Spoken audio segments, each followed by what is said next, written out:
Sebuah video menunjukkan seorang laki-laki tampak lunglai di tengah-tengah keluarga besarnya viral di media sosial.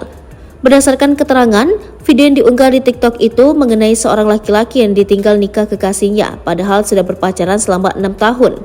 Tak hanya itu, saking percayanya dengan sang kekasih, laki-laki tersebut bahkan menyerahkan gaji dan kartu ATM ke pacarnya.